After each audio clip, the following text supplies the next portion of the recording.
Noticentro 1, CMI. Buenas noches, bienvenidos a las noticias. Los siguientes son los 3 hechos más importantes de hoy en Colombia. El escándalo por corrupción en la compra de carrotanques para La Guajira no para de crecer. Hoy, la consejera presidencial para las regiones, Sandra Ortiz, fue señalada de haberles entregado 4.000 millones de pesos a los presidentes de Senado y Cámara. Por estos hechos, el presidente Gustavo Petro, sin decir sus nombres, dijo que los funcionarios señalados de esos hechos de corrupción deben salir del gobierno. Todos los implicados defendieron su inocencia y anunciaron acciones penales. Vamos a hablar más de esta noticia en nuestra emisión nacional a las 9 de la noche. La tarde de este viernes colapsó nuevamente el sistema Transmilenio en el occidente de Bogotá a causa de una marcha pacífica realizada por estudiantes de la Universidad Nacional. Situación que por segundo día consecutivo obligó a miles de personas a caminar para llegar a sus destinos. La marcha transcurrió en paz hasta el edificio Uriel Gutiérrez, a diferencia de los hechos violentos presentados el pasado jueves, por los que el mismo alcalde de Bogotá solicitó al gobierno nacional evaluar una intervención al interior de la universidad. Ampliación de esta noticia en nuestra emisión nacional a las 9 de la noche. Emergencia en 13 municipios de Antioquia por las intensas lluvias. Son cerca de 1.700 las personas damnificadas. Algunas calles han quedado convertidas en ríos y decenas de viviendas y de cultivos han quedado destruidos. Las afectaciones son en 5 municipios de Urabá, 3 del occidente, 4 del oriente y 1 del Valle de Aburrá. Además, hay derrumbes en 20 municipios. No obstante, según el reporte de las autoridades, por ahora no hay vías bloqueadas. Hablaremos más de esta noticia en nuestra emisión nacional a las 9 de la noche. Y las siguientes son las noticias más importantes del mundo hoy. Naciones Unidas afirma que unas 10.000 personas están sepultadas bajo los escombros en Gaza. Policía francesa desaloja manifestantes de las universidades de París por la guerra en Gaza. Acusan a la firma de contabilidad de Trump Media de fraude masivo. Oficina de Estadísticas Laborales de Estados Unidos anuncia un aumento en la cifra de desempleo en el país. Naciones Unidas informó que la magnitud de destrucción que se ve en Gaza no se veía desde la Segunda Guerra Mundial. Este organismo calcula que más de 10.000 personas han quedado sepultadas bajo escombros. En más de 6 meses de guerra entre Israel y Hamas, los bombardeos no han parado en Gaza, donde a la fecha al menos 34.600 personas han perdido la vida. A esto se suman los 10.000 cuerpos que están sepultados en los escombros. De acuerdo a la ONU, podría llevar hasta 3 años en recuperar los cadáveres utilizando las herramientas primitivas que tienen a la mano los rescatistas y los mismos civiles. Además que la escala masiva de destrucción en la franja no se ha visto desde la Segunda Guerra Mundial. Por otro lado, en las calles y en los espacios públicos de muchas poblaciones en Gaza hay alrededor de 7.500 toneladas de artefactos explosivos sin detonar, lo que dificulta la búsqueda de los cuerpos. Las Naciones Unidas temen una ofensiva en Rafah, puesto que allí se refugian al menos 1,5 millones de palestinos. The hundreds of thousands of people who are there would be at imminent risk of death if there is an assault. So we are looking at, if this happens, both what the Emergency Relief Coordinator has warned about could be a slaughter of civilians, but also at the same time an incredible blow to the humanitarian operation in the entire strip, because it is run primarily out of Rafah. Entre tanto, se espera que se logre una tregua de alto el fuego entre Israel y Hamas. La policía de París entró en la Universidad de Ciencias Políticas del país y expulsó a estudiantes que habían ocupado los edificios en protesta contra la guerra de Gaza. Las autoridades de la capital francesa ingresaron a la Universidad de Ciencias Políticas y expulsaron a decenas de estudiantes que desde la semana pasada ocuparon edificios para protestar contra la ofensiva en curso del ejército israelí en Gaza. Moi, je suis là parce que les CRS m'ont sorti, ils m'ont traîné et ils m'ont fait venir ici. Mais je suis là parce que je dénonce ce génocide en cours à Gaza, parce que je veux montrer ma solidarité avec le peuple palestinien et parce que je veux que ce mouvement aujourd'hui, il s'étende à toutes les facs, Tolbach, Clignancourt, on a vu les facs en France et c'est pour ça qu'on se bat. Estas manifestaciones son un eco de las protestas pro-palestinas que iniciaron en decenas de universidades en Estados Unidos a mediados de abril, en las que los estudiantes exigen a sus centros educativos que rompan vínculos con cualquier proyecto que beneficie al Estado de mayoría judía o empresas que financien el conflicto. Según el más reciente informe de Reporteros Sin Fronteras, Colombia se encuentra entre los países más peligrosos en el continente para ejercer el periodismo.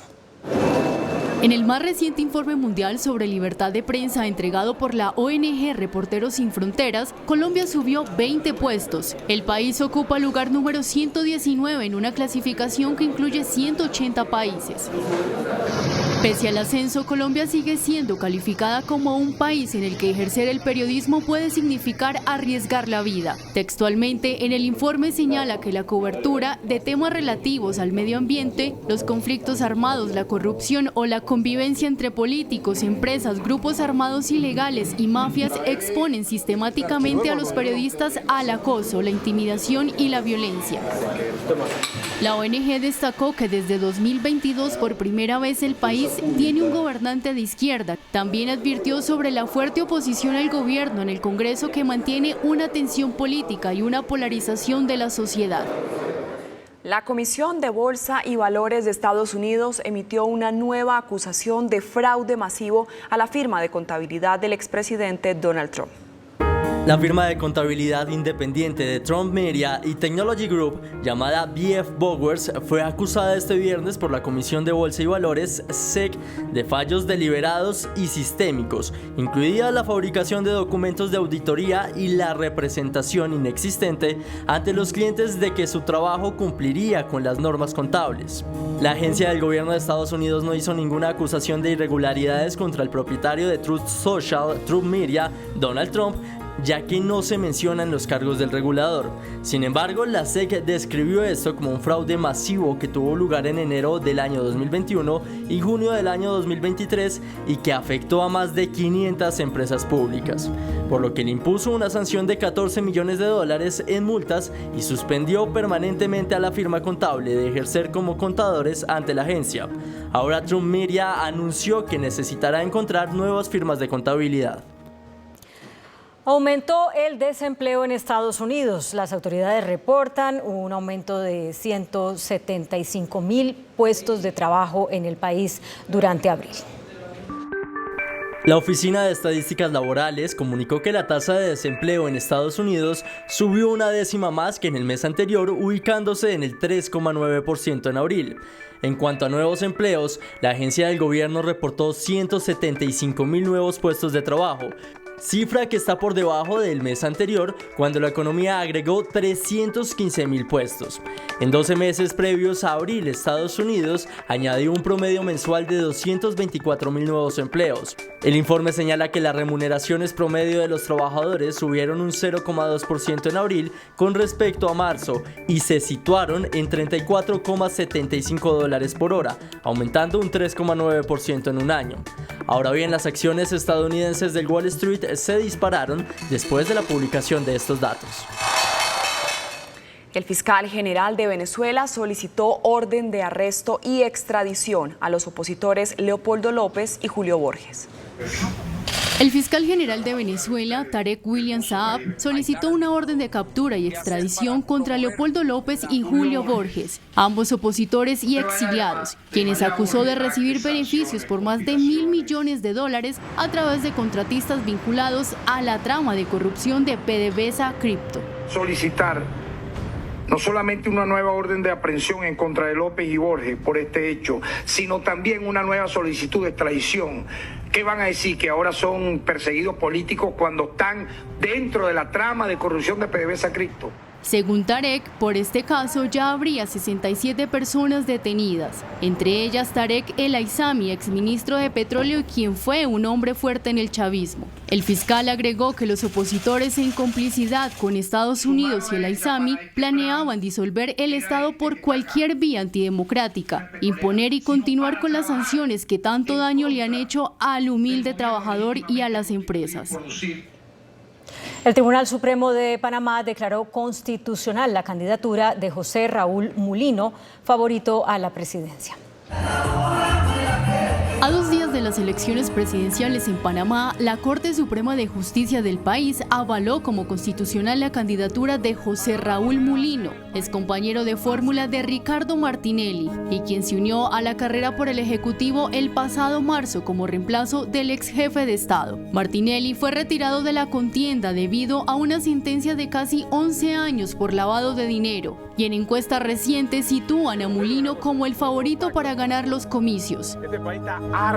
El máximo tribunal del país señaló que la voluntad soberana del pueblo panameño impulsó su decisión, enfatizando la importancia de preservar la democracia, la integridad institucional, la paz social y el derecho al voto de los ciudadanos. El fallo del tribunal se da en respuesta a una demanda que argumentaba que Mulino aspiraba a la presidencia sin vicepresidente, lo que viola los artículos constitucionales. Además, señalaba que no fue elegido en primarias por el partido que lo abandera. China lanzó con éxito la misión para recoger muestras de la cara oculta de la Luna. El cohete despegó desde el Centro de Lanzamiento Espacial Wenchang y se espera que este proyecto sea un hito que enmarque un ambicioso programa orientado a llevar una misión tripulada al satélite terrestre para el año 2030. Las autoridades de Pakistán reportaron un siniestro vehicular que dejó al menos 20 personas muertas. Este siniestro ocurrió cuando un bus se precipitó al vacío en Chilas, una ciudad en el norte del país. El conductor del vehículo, que se habría quedado dormido, perdió el control en una curva y cayó a un barranco rocoso. Novedosa creación. Un grupo de médicos en Estados Unidos fabricó un robot que puede detectar el cáncer de pulmón en su primera etapa. En un centro médico de California, un grupo de médicos están creando un robot de broncoscopia iónico que permitirá a los profesionales navegar por los pulmones con un mapa virtual producido a partir de una tomografía computarizada, además de proporcionar una vista en tiempo real de los pulmones a medida que el catéter ingresa a los tubos respiratorios. El autómata también controla los bordes del pulmón, proporcionando así a los médicos un rango de distancia en el que la aguja pueda usarse para la biopsia de forma segura sin causar colapso pulmonar. Según los doctores, el cáncer de pulmón representa aproximadamente 1 de cada 5 de las muertes por esta enfermedad en Estados Unidos. CMI presenta Pregunta a Yamil. Muy buenas noches. Se complica el tema sobre el nuevo rector de la Universidad Nacional de Colombia. El doctor José Ismael Peña se posesionó ante la Notaría 14 de Bogotá como nuevo rector de la institución. La señora ministra de Educación, la doctora Aurora Vergara, presentó una tutela en contra de la posesión del doctor Peña como nuevo rector. Y él es nuestro invitado de esta noche. Señor rector, muchas gracias. ¿Qué fue lo que pasó? Pues yo fui designado rector el 21 de marzo. El 22 de abril me informaron que el Consejo Superior había aprobado el acta donde yo estaba designado como rector. A partir de ahí estuve esperando la resolución de nombramiento que nunca llegó. Y según la ley cuarta del año de 1913, determina que un funcionario público, cuando es designado y quien lo debe posesionar no se presenta o no le dice que debe posesionarse, él tiene la obligación de posesionarse ante 2 testigos y ante una autoridad administrativa competente. Si no lo hace, incurre en una falta disciplinaria y tiene una sanción.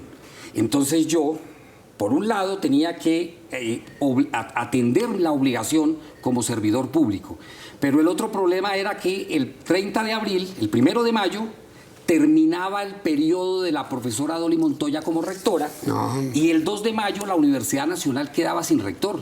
Y yo como servidor público no podía permitir que la Universidad Nacional se quedara sin su representante legal. Eso hubiera sido caótico para la universidad. ¿Y eso fue lo que lo condujo a usted a ir a la notaría y posesiones? Claro, porque en obediencia de esa ley. ¿Y por qué la señora ministra de Educación, que alegó con derecho de amparo la tutela? Ella está pidiendo en la tutela, según vi en los medios, que le entreguen la información, los audios de toda la reunión en la cual yo fui designado. Reunión del Consejo Superior en la cual yo fui designado, y toda la información respectiva. Yo supongo que por esa razón es la universidad, la Secretaría General del Consejo Superior tiene que entregarle, por supuesto, toda la información que ella está tutelando. ¿La entregó?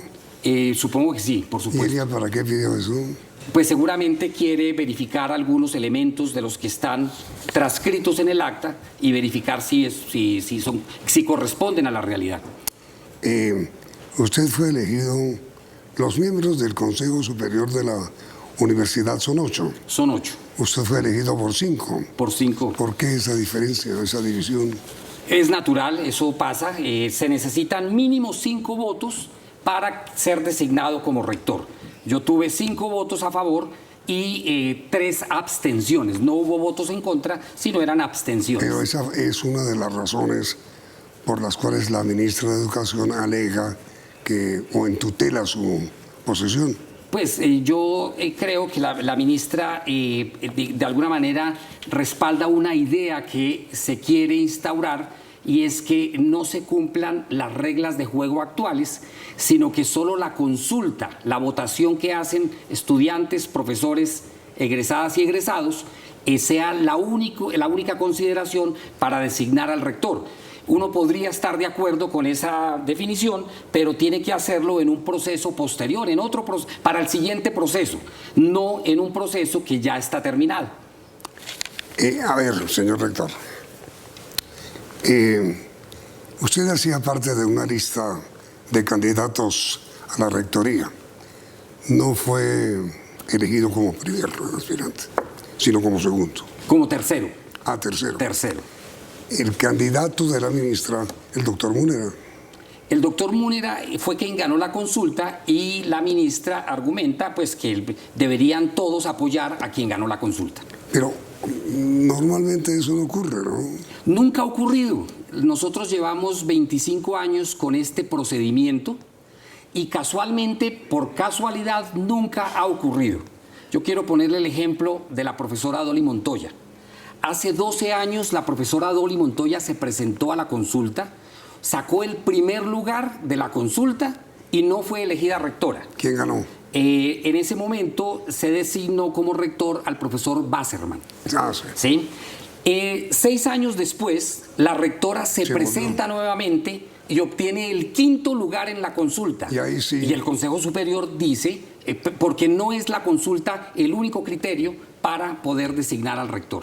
Nercio, se elige cualquiera de los... Cualquiera de los 5 están en las mismas condiciones, y es la hoja de vida, la experiencia académico-administrativa, la experiencia en investigación, unas entrevistas. Los miembros del Consejo Superior nos citan a diferentes entrevistas, y hay una entrevista final donde todo el Consejo, los 8 miembros del Consejo Superior, nos entrevistaron uno a uno a cada uno de los candidatos, y posteriormente ellos, con toda esa información, deciden entre ellos quién puede ser o quién debe ser el rector de la Universidad Nacional de Colombia. Es decir, que no es obligatorio elegir al primero. Nunca lo ha sido, nunca lo ha sido. ¿Y este enredo por qué se ha presentado? Bueno, yo creo que el señor presidente de la República manifestó que él respaldaría a la persona que ganara la consulta, lo cual está muy bien, pero él tenía 3 votos únicamente que no le alcanzaron para poder determinar quién era el Consejo Superior. Del Consejo Superior. Entonces los otros 5 miembros determinaron que el que ganó la consulta no era para ellos el rector ideal, sino que era yo el rector ideal. ¿Quiénes integran, señor rector, el Consejo? El Consejo Superior lo preside la ministra de Educación. Sí. El presidente de la República tiene 2 representantes. Hay un representante de los exrectores. Hay un representante del CESU, que es el Consejo de Educación Superior Colombiano. Hay un representante del Consejo Académico, que es una decana en este momento. Hay un representante de los profesores y hay un representante de los estudiantes. ¿Y cuáles fueron los 5 representantes del Consejo que votaron por usted? El exrector, el miembro del CESU, el miembro del Consejo Académico, y hay 2, tengo que hacer una corrección, porque la votación, ellos manifestaron que habían votado, pero posiblemente 2 votos adicionales fueron por mí. Uno de ellos debió ser, me imagino yo, el representante de los estudiantes, y otro, me imagino yo, pudo haber sido el representante de los profesores. Digo me imagino, porque en este momento yo no conozco el detalle de quién votó por quién. Pero se supo o no. Lo que está pidiendo la ministra en esa tutela es que esa información sea pública, y que yo creo que debe ser pública. ¿Y si se confirmarán 5 votos por usted? Pero hay 5 votos por mí. ¿De quiénes eran? Yo imagino que son esos, porque la ministra afirma que ella y los 2 representantes del gobierno votaron, preferían a otro candidato. Y señor rector, ¿cuál es la objeción que tiene la señora ministra de Educación contra usted? Únicamente que no gané la consulta. De resto, no tiene ninguna objeción absolutamente contra mí. Pero usted me ha dicho que casi nunca el rector elegido gana la consulta. Nunca. Pero pues en esta ocasión ellos hubieran querido que la consulta fuera ganada, que fuera designado rector quien ganó la consulta. Esa realmente es la objeción. Pero bueno, usted sabe, señor rector, que todos los días se han presentado manifestaciones estudiantiles con disturbios, inclusive con amenaza de desórdenes graves. El tránsito ha sido interrumpido, enmascarados que no creo que sean estudiantes han atacado con piedras. La policía les ha respondido, inclusive hubo ya una solicitud del alcalde para intervenir con la policía de la universidad. ¿En qué va a terminar todo esto? Bueno, lo primero es que con certeza las personas que participan en estos disturbios violentos no son estudiantes de la universidad. En las últimas manifestaciones violentas ha habido personas detenidas, personas heridas que han sido trasladadas a hospitales. Ninguna de esas personas ha sido miembro de la comunidad universitaria. Incluso hubo una persona que lastimó gravemente a un agente de la policía el año pasado. La persona fue aprehendida y la persona fue puesta a disposición de las autoridades, y esa persona tampoco pertenece a la comunidad universitaria. Mire, señor rector, hay un informe según el cual en la consulta a estudiantes y docentes usted solo obtuvo el 8% de la votación. Nada. Pero esa es la regla del juego. Es justamente, como le decía en el caso de los otros rectores, pudieron incluso tener menos porcentaje porque la consulta es solo un elemento que tiene en cuenta el Consejo Superior. Por eso, pero con un 8% apenas de apoyo estudiantil y docente, pues usted no tiene apoyo. De las personas que votaron. Sí. Porque también hay un 52% de personas que no votaron. Consejo Superior. No, de las personas que votaron de estudiantes, de profesores. Sí. Es decir, que hay una gran parte de la comunidad universitaria que no se manifestó. ¿Sí? Pero entonces, ¿por qué esa sucesión de protesta estudiantil? Porque algunos estudiantes consideran que el sistema debe ser cambiado, que debería tenerse en consideración la consulta únicamente como mecanismo para elegir el rector. Y eso es lo que están protestando. ¿Y usted es partidario de eso? Yo creo que entre todos los miembros de la comunidad, con todas las profesoras, profesores, estudiantes, administrativas y egresados, deberíamos evaluar qué cambios debería tener ese sistema para que nunca más haya ninguna protesta de los estudiantes por la designación de un rector. El Ministerio de Educación dijo textualmente hoy que la Secretaría General de la universidad nunca le pasó al Ministerio información detallada del sentido de la votación.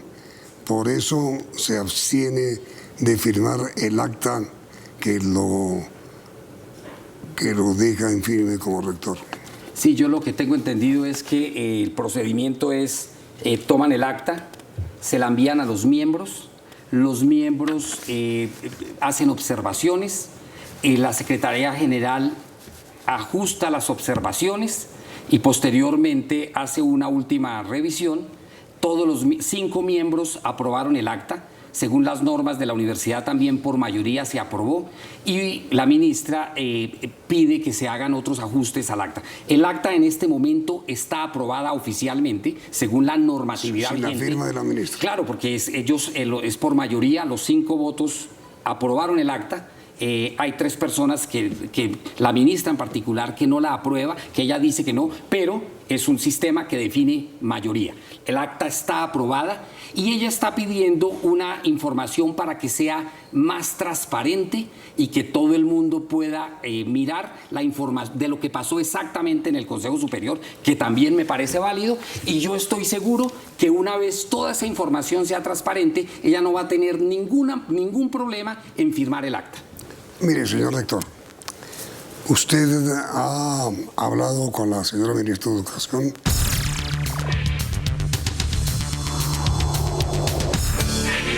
Le preguntaba, señor rector, ¿usted ha tenido ocasión de conversar con la señora ministra de Educación sobre su designación como rector?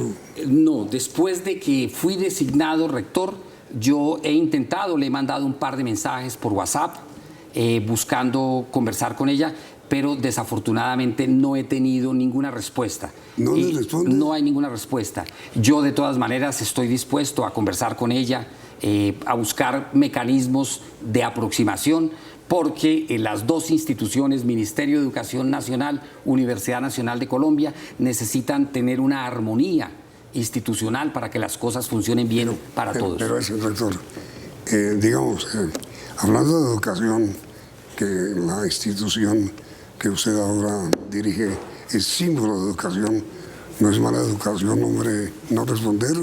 Pues seguramente tiene sus razones para no responder, pero como digo, yo estoy dispuesto a conversar. ¿Pero qué razones puede tener para no tengo ni idea, porque simplemente no me ha respondido. ¿Pero usted le parece que es un acto de mala educación? Pues no podría yo asegurar si es un acto de mala educación. De pronto no quiere comprometerse para, digámoslo así, tener algún compromiso conmigo. ¿Usted la ha llamado telefónicamente? No, yo le he escrito por respeto para no interrumpir su trabajo. ¿Y no ha habido respuesta? No ha habido respuesta. ¿Y entonces qué va a pasar, señor rector? Ya pasó. Yo me posesioné como rector. Yo soy el rector de la Universidad Nacional de Colombia y pues tendré que encontrarme con ella en la próxima citación de Consejo Superior Universitario que ella haga, que está previsto para el 14 de mayo.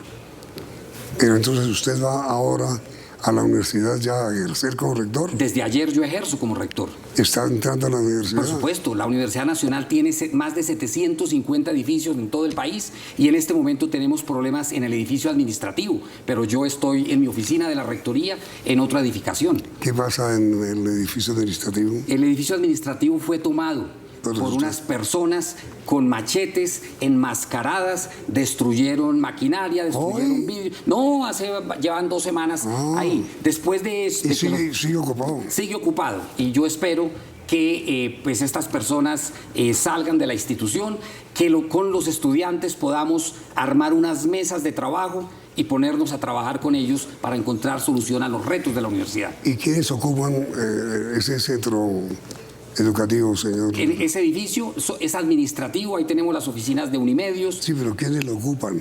En este momento lo están ocupando unas personas que desconocemos quiénes son, porque entraron enmascaradas, repito, con machetes, con armas cortopunzantes, unas 24, y hay adicionalmente unos estudiantes que sí, y sabemos que son estudiantes porque son personas que no tienen máscaras, que tienen que discuten, que hablan, es decir, tenemos estudiantes y unos encapuchados que no pertenecen a la universidad. ¿Pero salen y vuelven o cómo? Por supuesto que sí, salen y vuelven, entran, se cambian las personas, salen de ahí algunos, salen a la 26 o a la 30 a cometer sus desmanes. Ayer robaron gasolina de nuestro centro de transporte, intentaron prenderle fuego a la oficina, a unas oficinas en la universidad, pero luego se fueron a las oficinas, a Transmilenio, a una estación, e intentaron prenderle fuego a una estación de Transmilenio con la gasolina que habían hurtado. Un estudiante de la Universidad Nacional no hace eso. ¿Y quiénes son esos encapuchados? Pues no lo sabemos, ya realmente no lo sabemos porque no los podemos identificar. ¿Y usted qué va a hacer, señor rector?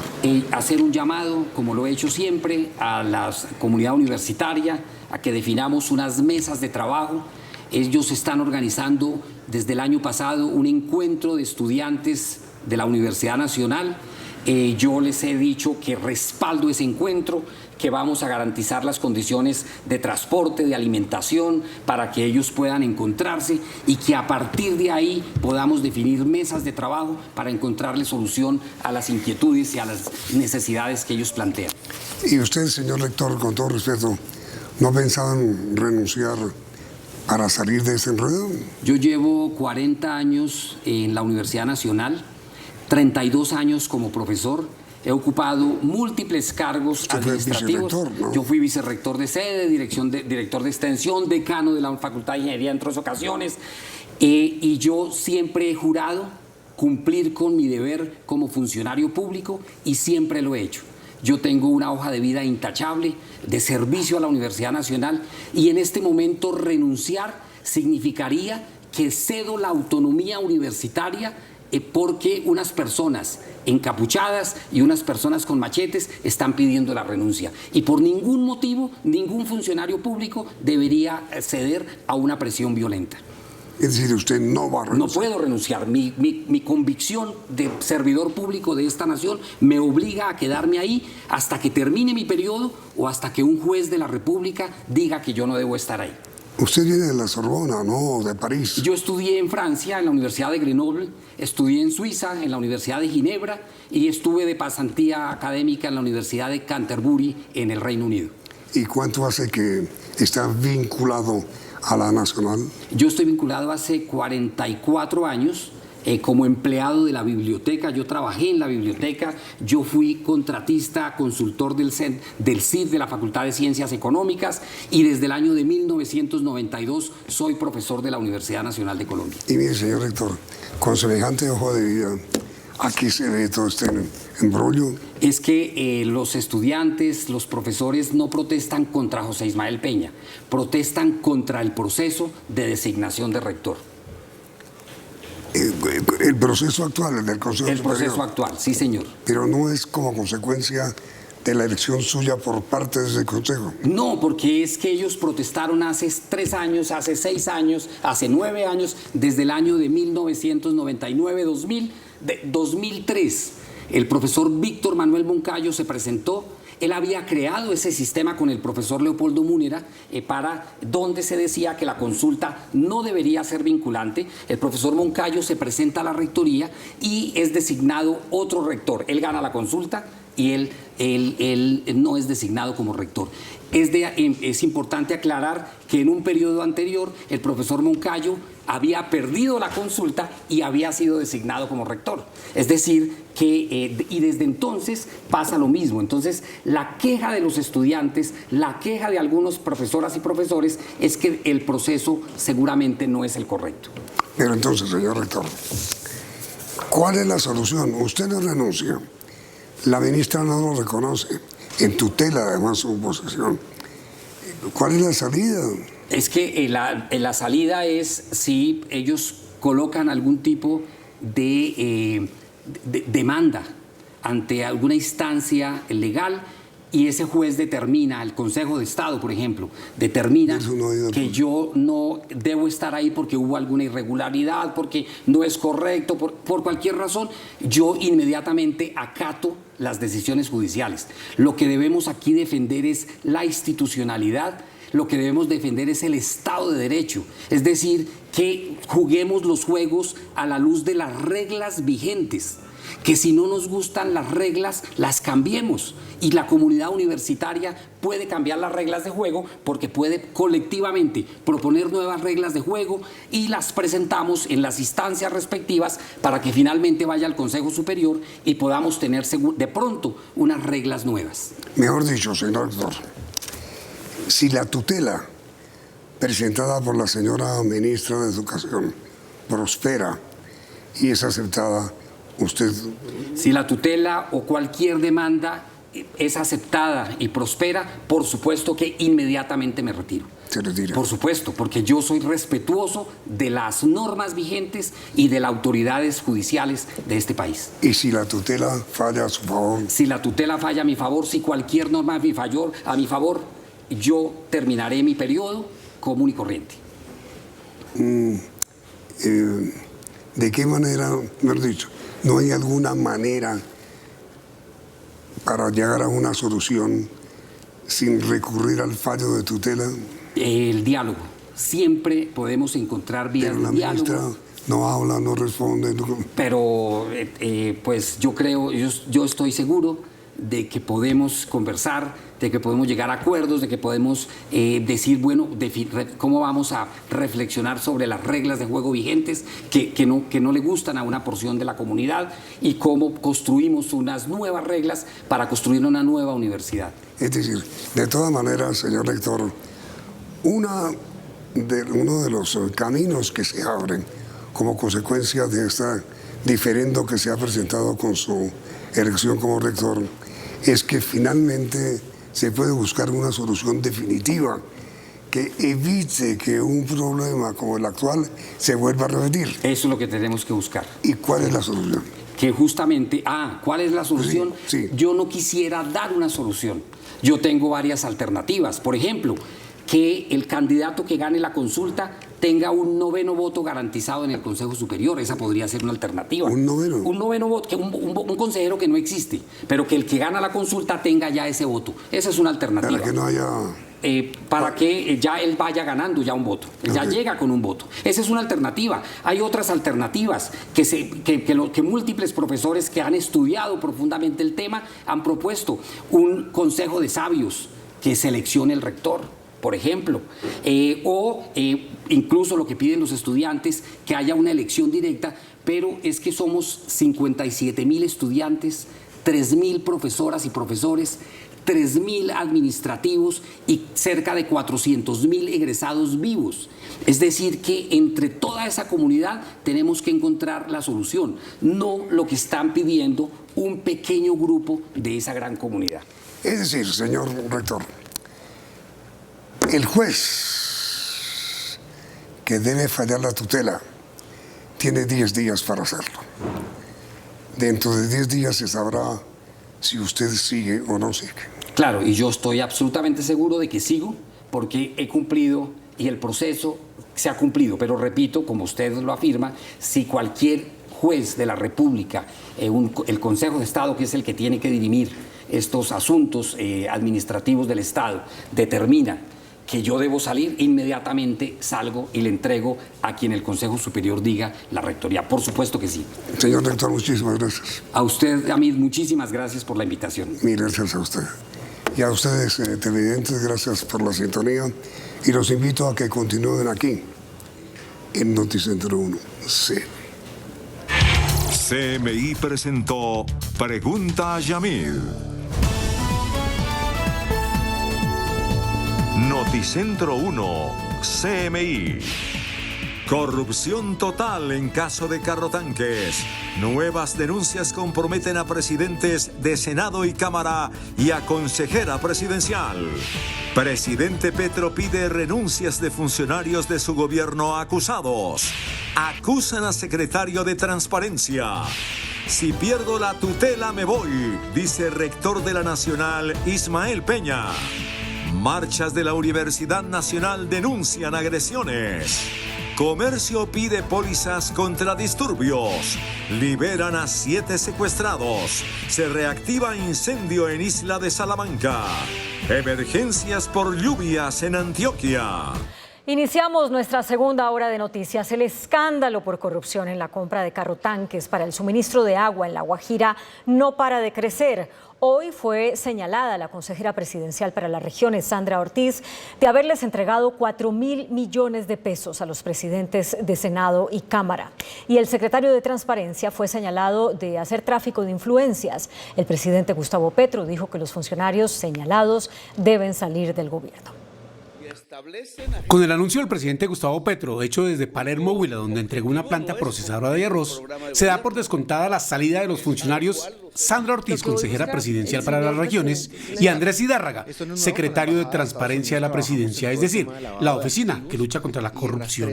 El jefe de Estado manifestó que amaneció hoy con una muy mala noticia: el comprometimiento, aparentemente, de funcionarios de la Casa de Nariño en el escándalo por corrupción en la compra de carrotanques para La Guajira.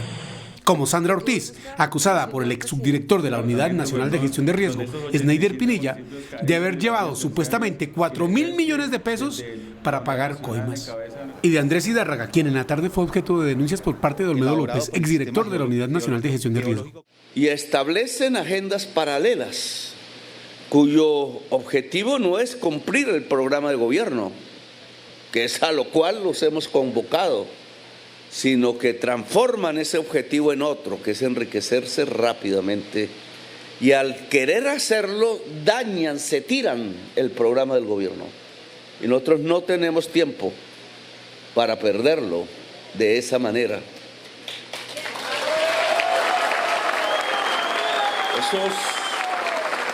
Esos funcionarios sobre los cuales pues, no puedo hacer procesos judiciales, porque ahí sí me dirían dictador, con razón, de todas maneras deben salir por los indicios que acarrean las investigaciones que la prensa o nosotros o la justicia haga. Antes de conocerse la decisión del presidente, la consejera presidencial para las regiones había declarado su inocencia por medio de un comunicado de prensa. Lamento que se pretenda instrumentalizar judicial y políticamente a la Fiscalía General de la Nación a través de un principio de oportunidad, intentando con falsas delaciones desviar la atención de los verdaderos implicados en los hechos. En la mañana, el presidente Gustavo Petro había quedado una mesa técnica con el propio Andrés Hidárraga, que debería investigar esos hechos de corrupción en su gobierno, en cooperación con la Embajada de los Estados Unidos. En la Casa de Nariño hicieron saber esta noche que los 2 funcionarios deben salir del gobierno de Gustavo Petro. Ellos aún no han presentado su renuncia. Una denuncia del exdirector de la Unidad de Gestión del Riesgo, Olmedo López, provocaría la salida del gobierno del secretario para la Transparencia de la Presidencia, Andrés Hidárraga. Olmedo López, exfuncionario investigado por el escándalo de los carrotanques en La Guajira, acusó al secretario presidencial para la Transparencia, Andrés Hidárraga, de haberlo buscado para tramitar presuntos favores con alcaldes. La denuncia la hizo su abogado. Esta persona le hizo varias solicitudes a mi cliente cuando era director de la Unidad de Gestión del Riesgo. Solicitudes como la atención de varios alcaldes. Lo anterior podría marcarse en un posible o aparente tráfico de influencias. Olmedo López le ofreció a la Fiscalía unos supuestos chats de Andrés Hidárraga, por ejemplo este del 21 de noviembre de 2023. La intención inicial es que por favor escuches al alcalde electo de Barranca Bermeja. En este otro chat, a las 2:54 de la mañana del 5 de diciembre, Hidárraga le habría manifestado su respaldo a Olmedo tras la suspensión que ordenó la Contraloría en su contra. En este gobierno tenemos que rodearnos entre nosotros mismos. Cae el primero y los organismos de control van a seguir haciéndolo, buscando cualquier caída tan solo por debilitarnos. Con estas acusaciones, el abogado de Olmedo López pidió el retiro de Andrés Hidárraga de una mesa técnica que constituyó el gobierno para revisar el escándalo de corrupción de los carrotanques. Solicita que se retire del comité técnico que acaba de anunciar la presidencia al secretario de la Transparencia, Andrés Hidárraga. Horas antes de que Olmedo López revelara los chats contra Idárraga, Noticentro 1 CMI habló con él. El secretario fue enfático en pedir la renuncia de su compañera de gobierno, Sandra Ortiz, consejera presidencial de las regiones, sin saber que horas después el presidente Petro iba a pedir su cabeza.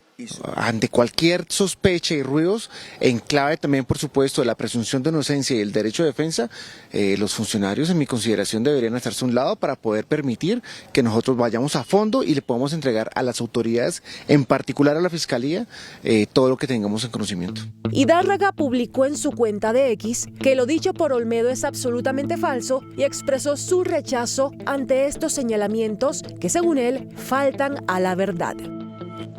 Y por su parte, la Procuraduría y la Corte Suprema de Justicia anunciaron el inicio de investigaciones por los señalamientos contra los presidentes del Senado, Iván Name, y de la Cámara, Andrés Calle, luego de las denuncias de presunto recibimiento de millonarios recursos provenientes de los contratos para los carrotanques de La Guajira. El ex subdirector de la Unidad de Gestión del Riesgo, Sneider Pinilla, que está pidiendo pista en la Fiscalía con un principio de oportunidad, acusó a Iván Name, presidente del Senado, de haber recibido 3.000 millones de pesos y a Andrés Calle, presidente de la Cámara, de haber recibido 1.000 millones entre septiembre y octubre del año pasado para supuestamente acelerar el trámite de las reformas promovidas por el gobierno. Eran billetes de 50.000 y de 100.000 en fajos. La declaración entregada a la revista Semana provocó la apertura de una indagación en la Corte Suprema contra los directivos del Senado y una investigación disciplinaria en la Procuraduría. Ante la gravedad de los hechos denunciados relacionados con presuntos actos delictivos y de corrupción que involucran, al parecer, a altas dignidades del órgano legislativo y a otros funcionarios del Estado, he ordenado que se proceda con las actuaciones disciplinarias pertinentes y además con un completo recaudo probatorio para aclarar esas denuncias. Los presidentes del Senado, Iván Name, y de la Cámara, Andrés Calle, anunciaron que responderán al llamado de la Corte Suprema y rechazaron las acusaciones en su contra por supuestamente haber recibido millonarias coimas en el contrato para la compra de carrotanques. En comunicados independientes, pero en un tono similar, los presidentes del Senado, Iván Name, y de la Cámara, Andrés Calle, rechazaron las afirmaciones de Sneider Pinilla, ex subdirector de la Unidad Nacional de Gestión de Riesgo, quien aseguró en varios medios de comunicación que habría entregado 4.000 millones de pesos por medio de la consejera presidencial para las regiones, Sandra Ortiz, con destino a Name Calle. 3.000 para el primero y 1.000 para el segundo. Name dijo: los más de 45 años de vida pública que me preceden dan cuenta de mi talante y proceder, que hoy se pretende afectar desviando la atención de quienes desangran el erario en cabeza de la institución de la Unidad Nacional de Gestión del Riesgo.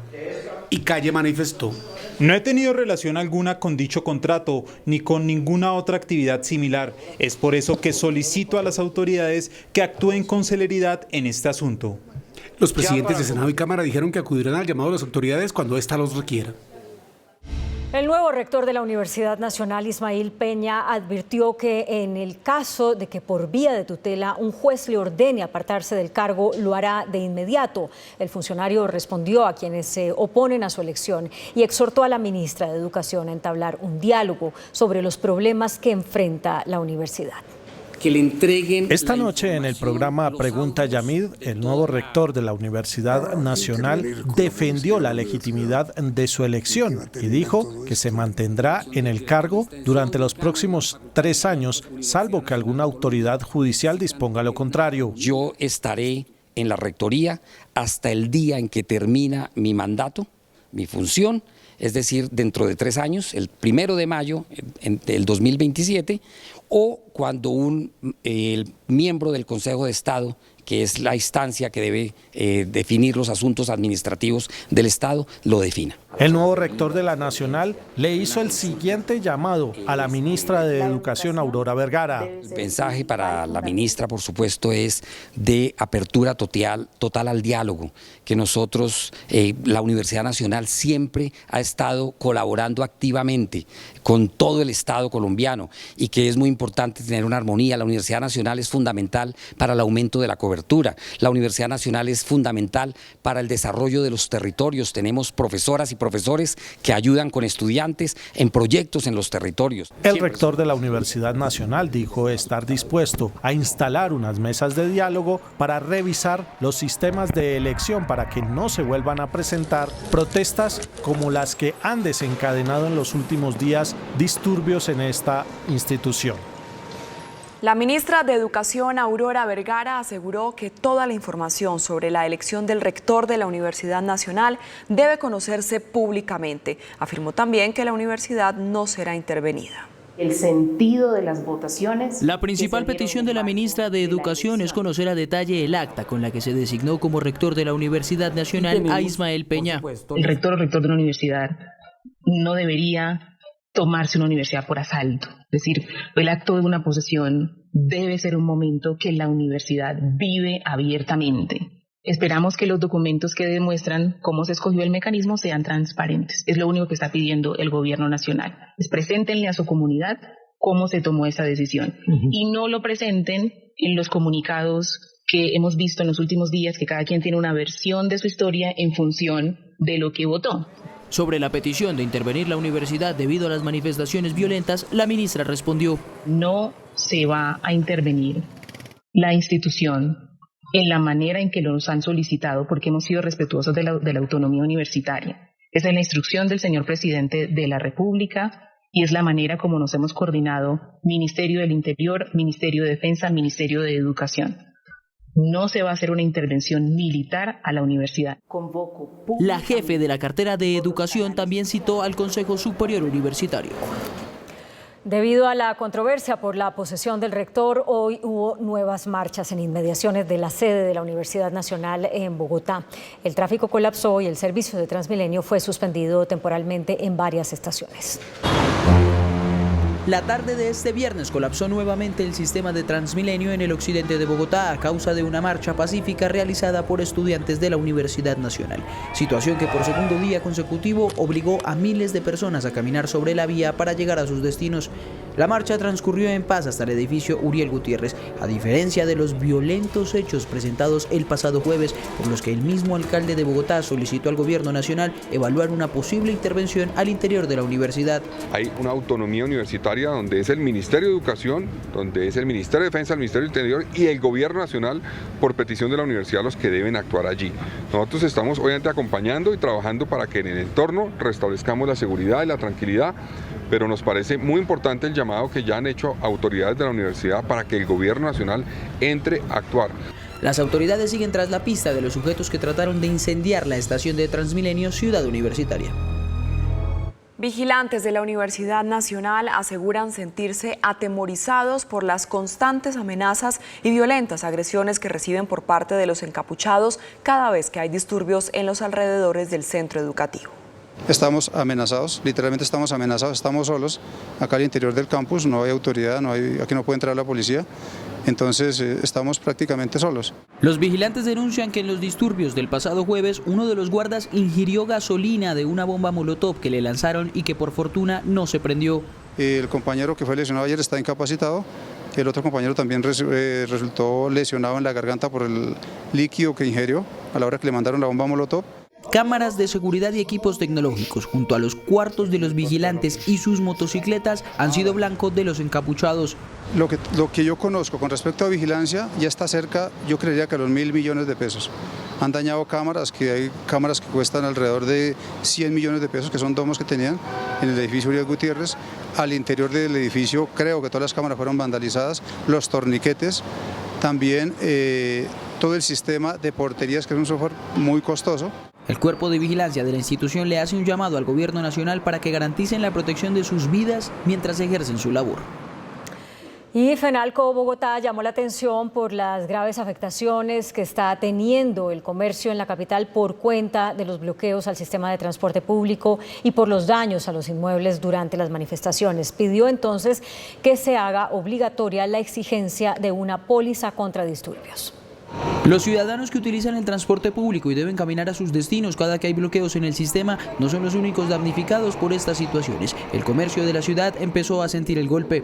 La dinámica normal se ve totalmente afectada, las ventas de impulso se terminan, se cancelan, la gente se concentra exclusivamente en atender su necesidad de desplazamiento y pues las personas que tenían planeado en esas zonas de la ciudad tener algún tipo de actividad comercial la terminan cancelando. Desde FENALCO proponen soluciones a los comercios que resultan afectados en las manifestaciones programadas.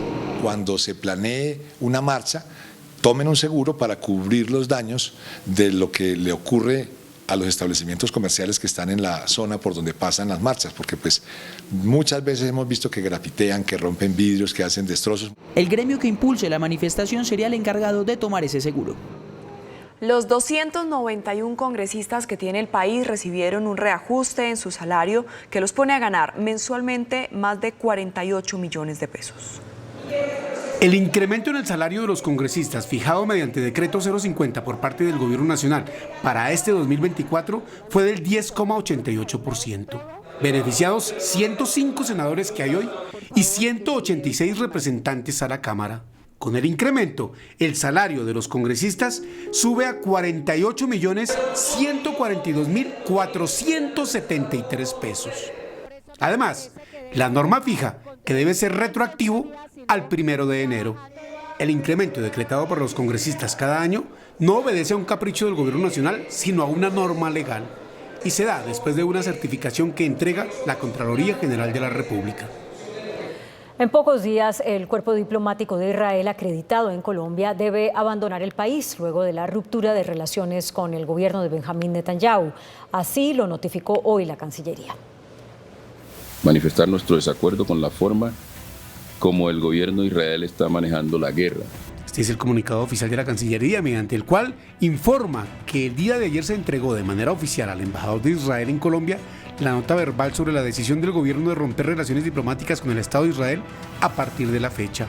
En el comunicado se dice que asimismo se comunicó al embajador que a través de la Dirección de Protocolo de la Cancillería se coordinará el procedimiento y los tiempos para la salida del personal diplomático, en tanto se ratificó la intención de mantener la actividad de las respectivas secciones consulares en Tel Aviv y Bogotá.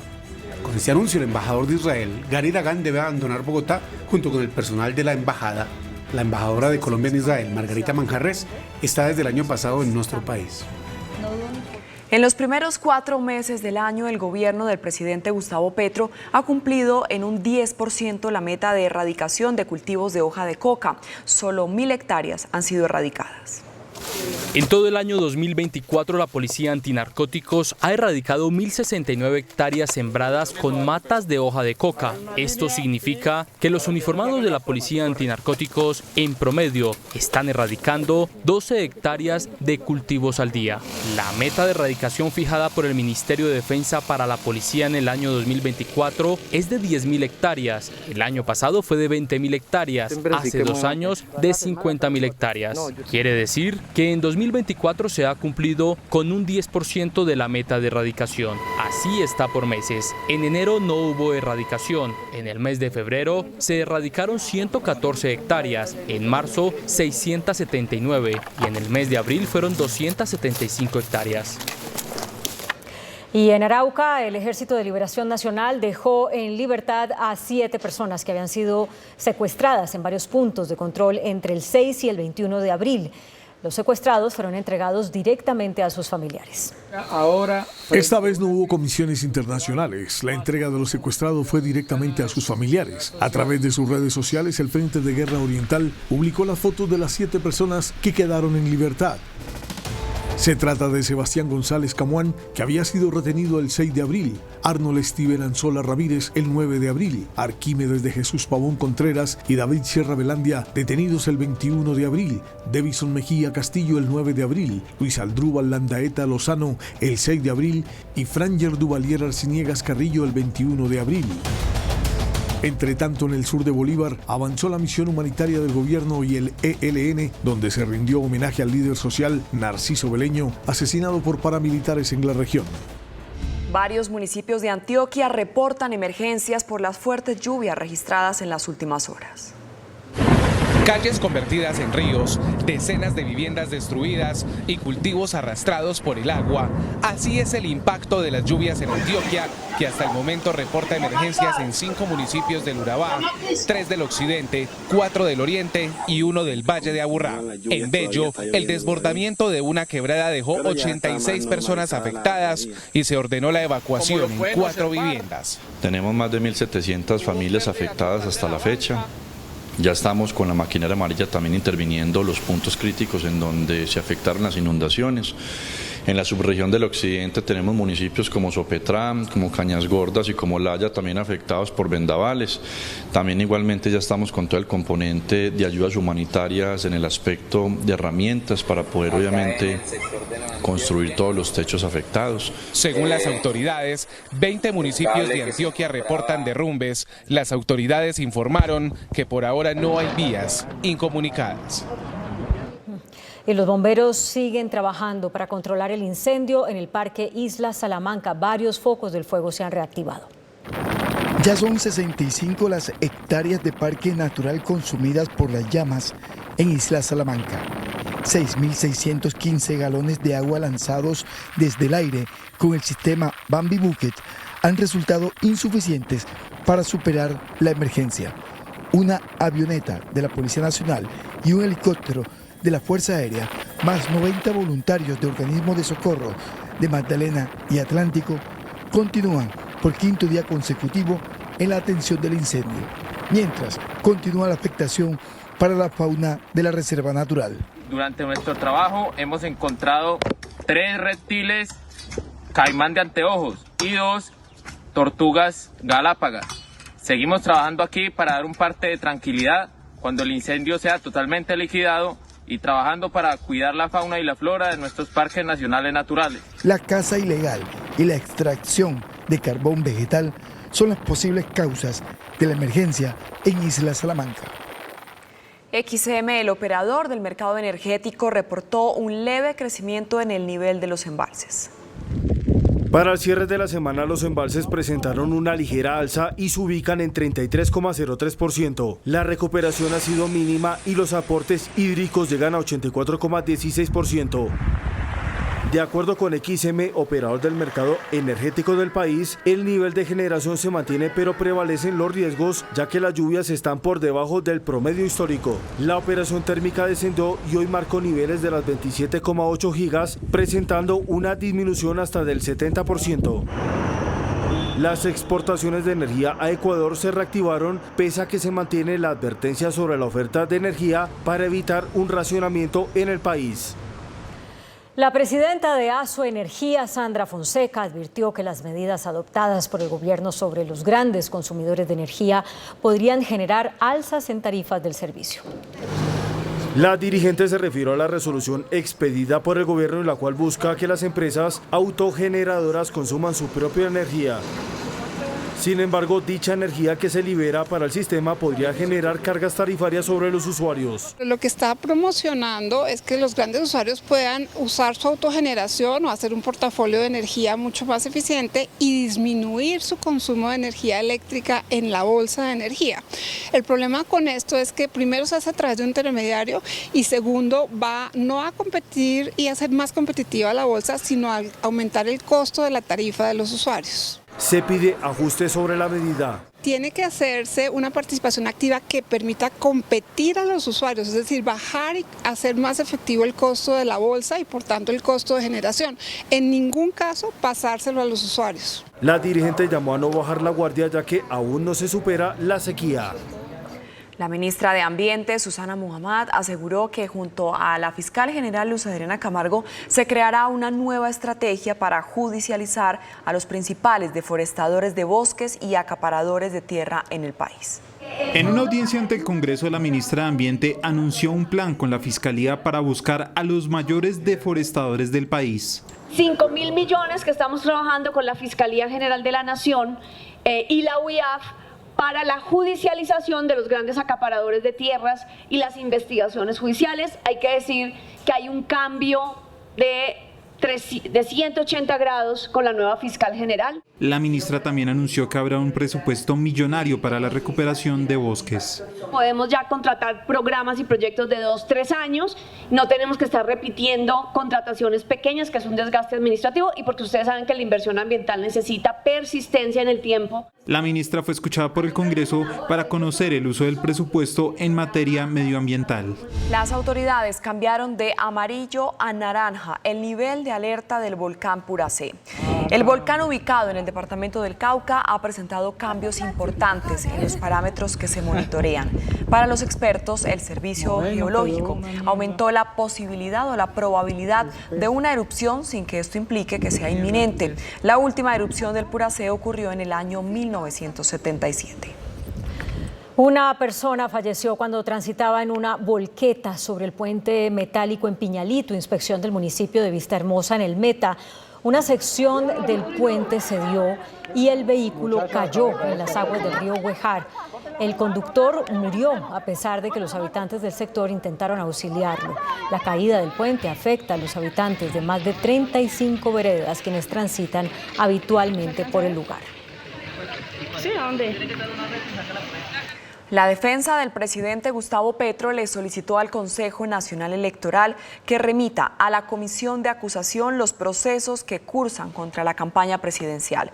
Asegura que el Consejo Electoral no tiene competencia para adelantar la investigación. La defensa del presidente Gustavo Petro a través del abogado Mauricio Pava presentó la solicitud ante el Consejo Electoral para que traslade la totalidad del expediente por la supuesta financiación irregular de la campaña presidencial a la Comisión de Acusación del Congreso. Que remita por competencia todos los procesos que actualmente adelanta en contra del señor presidente de la República. En el documento el abogado advierte que el Consejo Electoral no tendría competencia para tomar decisiones sobre un caso que relacione directamente al presidente de la República. Requiere al Consejo Nacional Electoral para que archive cualquier proceso que se surta en esta entidad en contra del señor presidente de la República. Los magistrados que investigan el caso de Gustavo Petro en el CNE tienen lista una ponencia que presentarían ante la sala plena en la que piden acusar a la campaña por financiación irregular. La Jurisdicción Especial para la Paz ordenó a Ecopetrol que entregue información sobre las relaciones entre exfuncionarios de la empresa en Barranca Bermeja y la fuerza pública. La JEP investiga presuntos vínculos con el paramilitarismo de exfuncionarios de la refinería de Barranca Bermeja. La JEP tiene información de 40 personas posiblemente vinculadas, según expedientes de Justicia y Paz. La Corte Suprema de Justicia llamó a juicio al representante a la Cámara de Cambio Radical, Modesto Aguilera, por una presunta agresión sexual.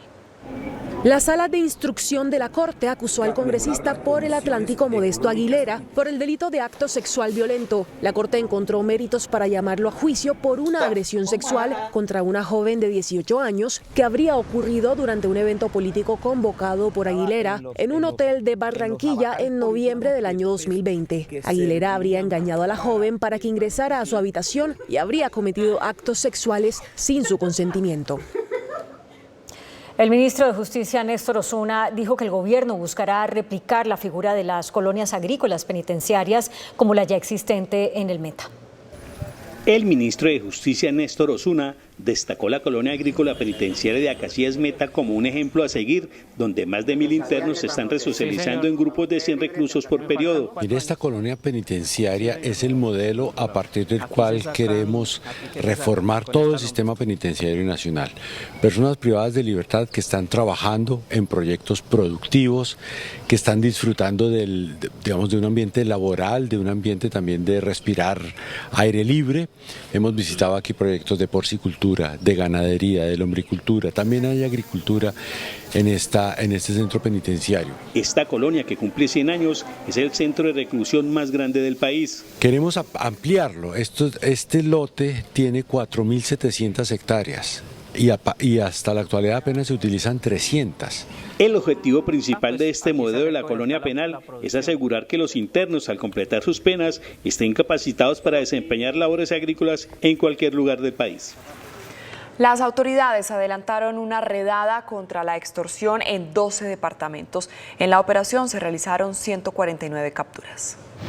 La operación más grande contra el secuestro y la extorsión en 2024 se logró afectar 18 estructuras delincuenciales, entre las que se encuentran Clan del Golfo, Los Triana, Espartanos, Palmeños, Costeños, Inmaculada, Valera, Los Pájaros, Los del Norte, Los de Porras y Arcángeles. Ejecutamos la operación Heracles, una actividad operacional que nos permitió la materialización de 149 órdenes de captura por los delitos de secuestro, concierto para delinquir, extorsión. En Bogotá y Cundinamarca fueron 10 los extorsionistas capturados. Este era su modus operandi. Consistía en perfilar a las víctimas. Posteriormente les indicaba que venía una encomienda del exterior y que para no iniciarle un proceso administrativo por parte de la DIAN o penal por parte de la Fiscalía, debía consignar a determinadas cuentas la suma de 1 hasta 10 millones de pesos. El director del Gaula de la Policía visitó en la mañana de este viernes la central mayorista de Corabastos, donde advirtió a los comerciantes que no paguen a grupos criminales extorsiones, sino que denuncien a la línea 165. 34 años después del asesinato del candidato presidencial Carlos Pizarro León Gómez, la Fiscalía anunció que envió a la cárcel a uno de los presuntos implicados.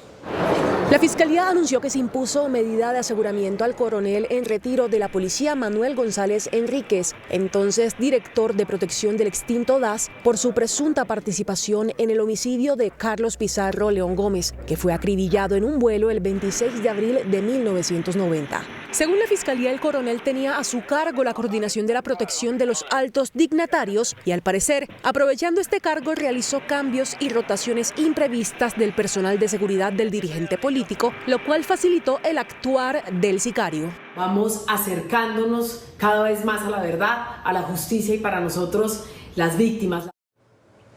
La decisión de la Corte Constitucional de anular un fallo que fijó reglas sobre la buena fe en los procesos de restitución de tierras ha generado preocupación y debate en distintos sectores.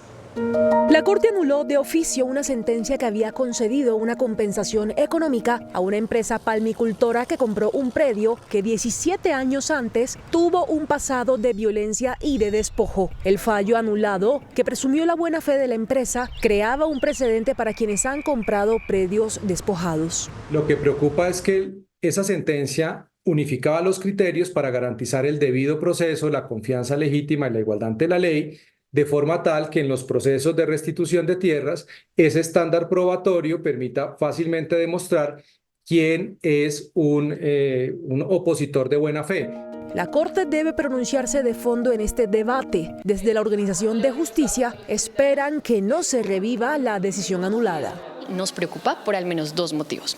Por un lado, la Corte Constitucional flexibilizó el estándar de buena fe exenta de culpa a favor de las empresas, lo que genera que las víctimas que están en una situación de vulnerabilidad tengan aún más barreras para probar que fueron víctimas del despojo o del desplazamiento. Las autoridades se tomaron el sector de San Bernardo, en el centro de Bogotá, que se conoce como el Nuevo Bronx. Ejército y policía tienen la misión de custodiar el lugar. En el marco de la Operación Bogotá y en coordinación con la Alcaldía Mayor de Bogotá, la Policía y la Secretaría de Seguridad realizaron 11 diligencias de allanamiento y registro que permitieron la desarticulación de una banda criminal conocida como Marduk. Marduk tiene una particularidad que es liderada por solo mujeres y estas estructuras que se generaron, estas líneas de donde estamos hacia el sector del sur y otro hacia el norte, nos han generado más de 8 homicidios y 3 lesiones en lo corrido del año. Durante los operativos fueron realizadas 4 capturas en flagrancia y 9 capturas por orden judicial. También se incautaron armas de fuego tipo pistola, proveedores y cartuchos. Fueron decomisadas más de 10.000 dosis de bazuco, 100 dosis de marihuana y 11 millones de pesos en efectivo. El alcalde de Bogotá, Carlos Fernando Galán, presentó oficialmente el Plan Distrital de Desarrollo al Consejo de Bogotá. En el Cabildo Distrital surgieron varias críticas a la iniciativa. A pesar del aumento del 60% en la inversión en seguridad, para algunos concejales aún no es suficiente. Si bien se aumentó el presupuesto en comparación con el gobierno anterior, creo que estamos y seguimos un poco cortos. Aseguran que no hay planes para enfrentar los feminicidios. El alcalde ha mencionado la importancia de atacar los feminicidios, de que esto no ocurra. Sin embargo, en el plan de desarrollo no hay una meta específica.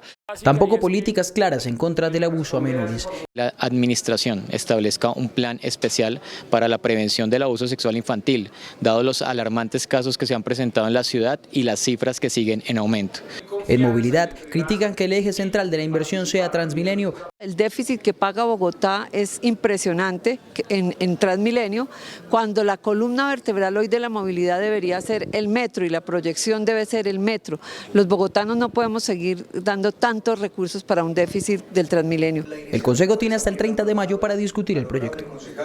Naciones Unidas informó que la magnitud de la destrucción que se ve en Gaza no se veía desde la Segunda Guerra Mundial. De otra parte, la policía de París desalojó a manifestantes de la Universidad de Ciencias Políticas y la Comisión de Bolsa y Valores estadounidense emitió una nueva acusación de fraude masivo a la firma de contabilidad del expresidente Donald Trump.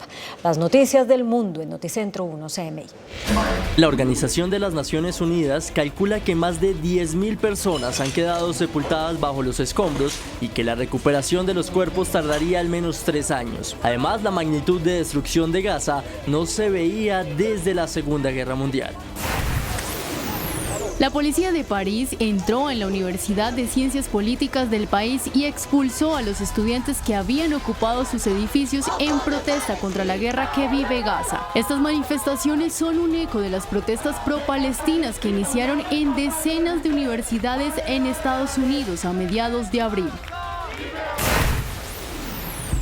VF Bowers, la firma de contabilidad independiente de la empresa del expresidente Donald Trump, Trump Media and Technology Group, fue acusada por la Comisión de Bolsa y Valores del país de fraude generalizado y de operar una fábrica de auditoría y representación falsa. El presidente del Fondo Nacional de Garantías, Javier Cuéllar, anunció que la colocación de créditos para este año superará la barrera de los 20 billones de pesos.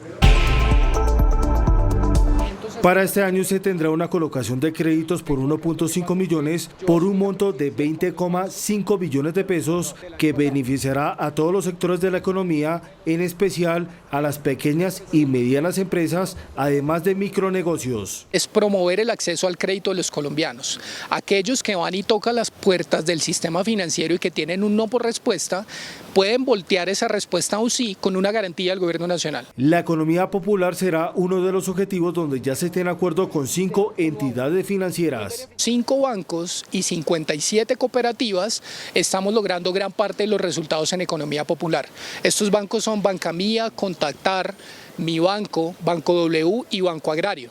Con ellos estamos comprometidos en llevar crédito garantizado por el Gobierno Nacional a través del Fondo Nacional de Garantías a más colombianos, no solamente de los grandes centros urbanos, sino de la ruralidad dispersa. Se busca aumentar el acceso de las pymes al sistema financiero. Por sobrecostos e irregularidades en proyectos de vivienda, la Superintendencia de Subsidio Familiar intervino la Caja de Compensación de Norte de Santander, Confanorte. La superintendente de subsidio familiar encargada, Catherine Monroy, ordenó la intervención administrativa de la Caja de Compensación Familiar del Norte de Santander, Confanorte, una de las principales entidades de esta región. De manera cautelar se ordenó la intervención administrativa total de la Caja Confanorte por un periodo de 15 meses. Una de las irregularidades encontradas por la Supersubsidio en Confanorte tiene que ver con sobrecostos en un proyecto de vivienda. La inversión para el cumplimiento del proyecto, que inicialmente era de 2.600 millones y que a la fecha se encuentra en una suma de alrededor de 9.000 millones. La Caja de Compensación de Norte de Santander cuenta aproximadamente con 15.000 empresas afiliadas. La Superintendencia de Industria y Comercio presentó pliego de cargos contra exfuncionarios de la alcaldía de Fusagasugá, Cundinamarca, por presunta violación de la libre competencia en licitación del programa de alimentación escolar. La superintendente de Industria y Comercio, Cielo Rusinque, informó de la apertura de una investigación formal en la alcaldía de Fusagasugá porque encontró que entre los años 2016 a 2019 se restringió la competencia en contratos para suministrar el programa de alimentación escolar. Según ella, se trata de los denominados pliegos sastre a la medida de ciertos contratistas. Esa denominación se le suele atribuir a esos pliegos de condiciones que están orientados orientados a establecer un cierto tipo de condiciones que en el mercado hay solamente algunos agentes que pueden cumplirlos y de esta manera orientar amañadamente la contratación para que se vean favorecidos de antemano posibles oferentes. Dijo la superintendente que los contratos suman más de 21.000 millones de pesos.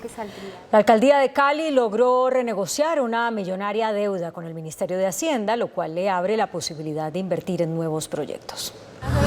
Tras una ardua negociación con el Ministerio de Hacienda, la Alcaldía Distrital de Santiago de Cali anunció en las últimas horas la refinanciación de la deuda bancaria del distrito, que asciende a más de 1 billón de pesos y que proviene de proyectos de infraestructura y vivienda desarrollados por administraciones anteriores, lo que limitaba la capacidad del distrito para invertir en nuevos proyectos. La deuda ya pasa a un periodo más largo, entre 8 y 10 años, y además lo que va a permitir es que tengamos entre 2 y 3 años de periodo de gracia, o sea que no hay que hacer aportes de capital. El resultado del proceso de refinanciación de la deuda representa para los caleños un ahorro del 30% en los pagos anuales, que será invertido en programas sociales y de infraestructura durante los próximos 4 años. La Superintendencia de Sociedades admitió en proceso de reorganización al operador de telefonía móvil WOM como intento de rescate financiero para esa compañía.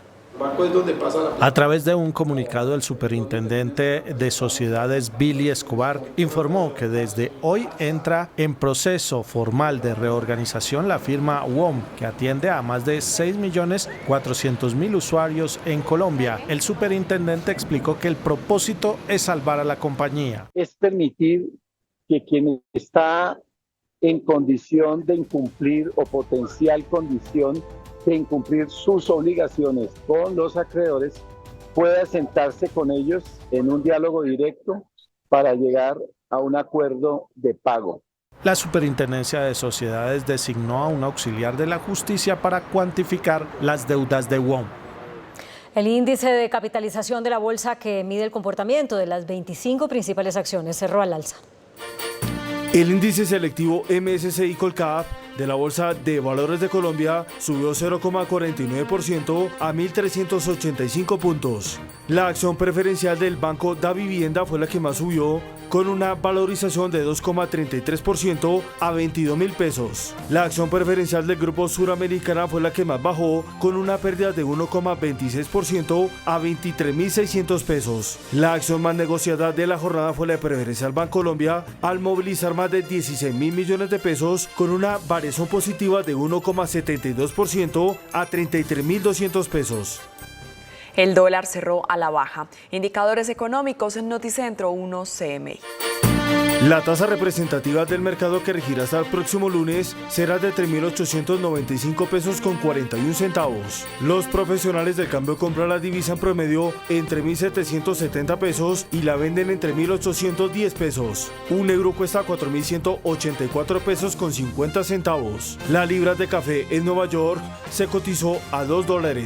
El azúcar se transó en 19,31 centavos de dólar la libra. El barril de petróleo WTI se cotizó en $77.99 centavos. La referencia Brent para Colombia se cotizó en $82.85 centavos. Una acción de Ecopetrol cuesta 2.260 pesos. Y tenemos noticia al cierre. El Consejo de Estado confirmó esta noche la sentencia del Tribunal Administrativo de Cundinamarca, que le ordena al presidente Gustavo Petro nombrar en propiedad a 6 expertos de la Comisión de Regulación de Energía y Gas.